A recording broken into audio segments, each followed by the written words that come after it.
And do you think things are, the glass is half full or the glass is half empty at this point? In terms of what the indicators are, clearly things seem to be stabilizing. Where we should be, certainly we could be doing a lot better. There's no denying that. But the question is, where were we and where we are now? I mean, is it, I know that Dr. Manzoor is the expert here, but the question is, realistically speaking, with the kind of security challenges, the kind of situation we are in terms of stability also, things are overall stable on the economic front, are they not, in your opinion? Yes, first of all, salutations to you and to Dr. Manzoor. It's a pleasure to be with you. I see the glass as half full, as do you. And I share your sentiment that we should always keep in mind the immediate past was. Things were looking quite bleak for many developing countries around 2022. And it wasn't necessarily our fault, only to the extent that we had not invested in ourselves prior to be resilient enough. But, we weren't the only ones in that boat. And so given that as our backdrop and how the post-COVID recovery has been so uneven, so volatile, so dangerous, so turbulent, I think that we've done a very good job. And you see some indications of that. Some seem to be euphoric, such as our stock market. Others are more sober and yet positive, because certainly if you look at the last 2 years, there is far more to be satisfied about.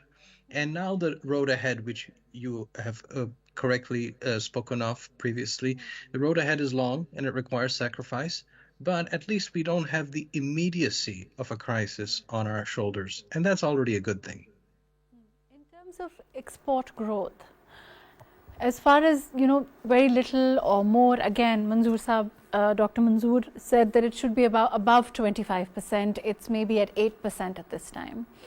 I'm not the one with the figures, but overall, in terms of its growth, and rather than things, how do you look at it as an economist, first of all, before I give my opinion?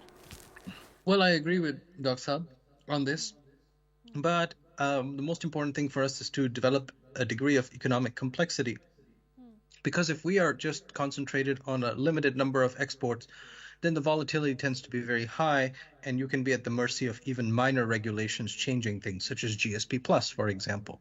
Now, we are coming into a new environment globally where tariffs might be a far more broadly used and abused tool for economic warfare. You are well familiar with what Trump has announced. Donald Trump, soon to be president of the United States, he wants to put a 10% tariff broad-based on everybody. Then he wants to put a 25% tariff on his immediate neighbors. What you will see from this is that so long as tariffs are put in, but existing frameworks are still in place, such as free trade agreements, it's hard to know how bad the damage on any country will be. For example, since we are a textile producer and our largest market is the US and then EU, the fact that there is a free trade agreement between the US and textile exporters near the US, such as Honduras, República Dominicana, these countries, they will actually become for the first time more cost competitive than us. So what we want to see is how sweeping Trump's policies will be, because it creates a distortion as it is.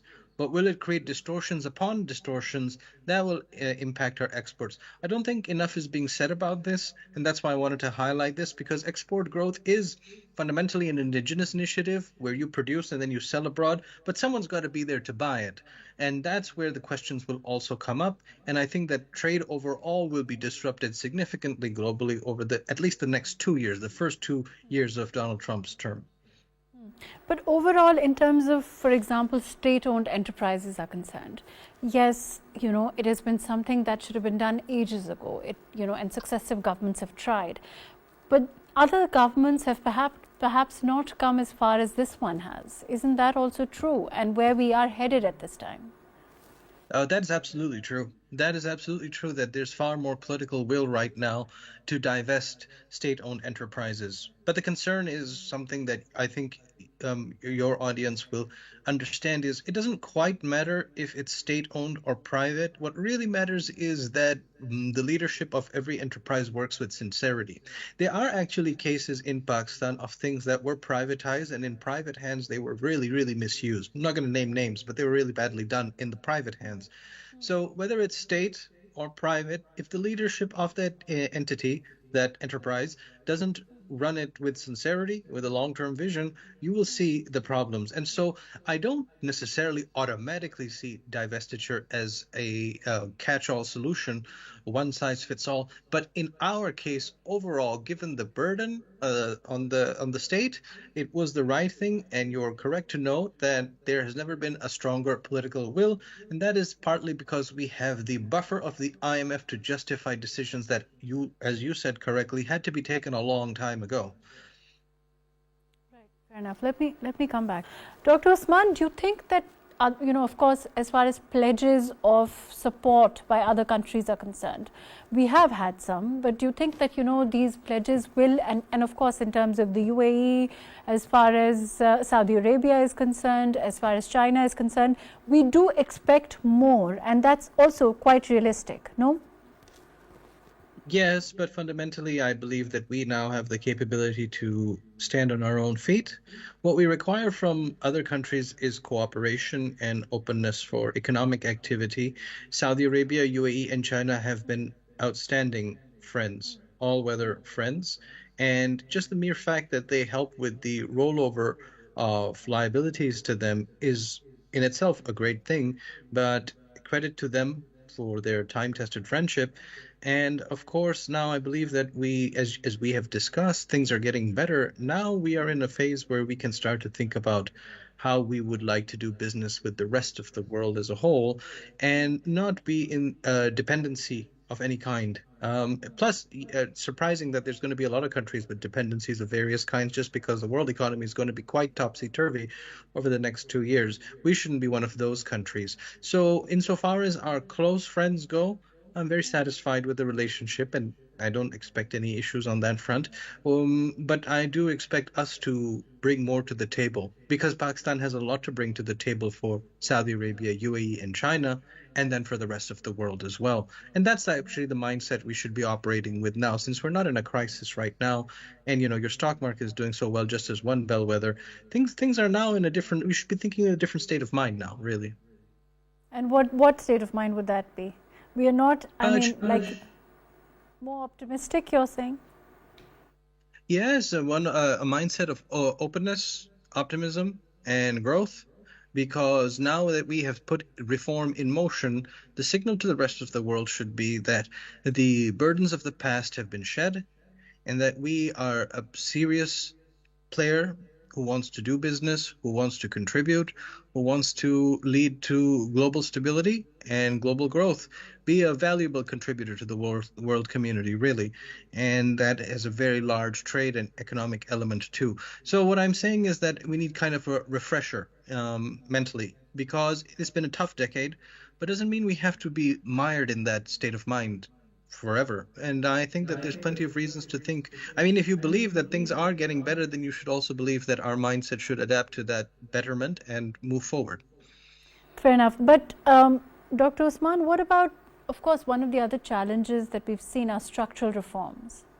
Do you think that we are making headway with regard to structural reforms, particularly, of course, with regard to industrial development, agriculture, and food security? Are those important areas, right?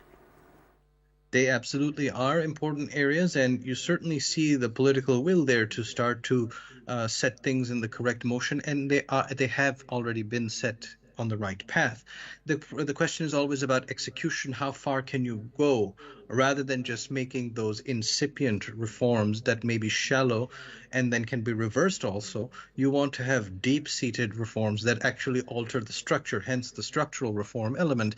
And on that front, I think work is being done, except that there are vested interests in all sectors that are trying to make the government's job difficult every step of the way. Some of those vested interests are within government. Some of them are closely attached to government. Some of them are very distant from government, but they all want their cut. And that's the paradox of a country like Pakistan, not specifically us, but countries like us, is that everybody seems to be doing pretty all right, except for everybody as a whole. And that's why you have to bring everybody on the same page, so that these vested interests are aligned with the broader national economic interest. And that's how we should end up going. Otherwise, vested interests have a parasitic relationship and they draw upon it.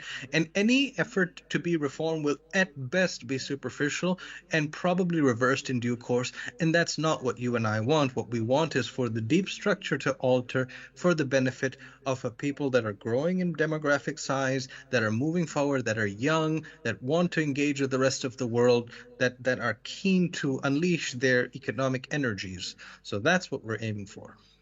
Right. Dr. Manzoor, I think that's something that's very interesting what Dr. Usman said. He said everybody seems to be doing okay except everybody as a whole.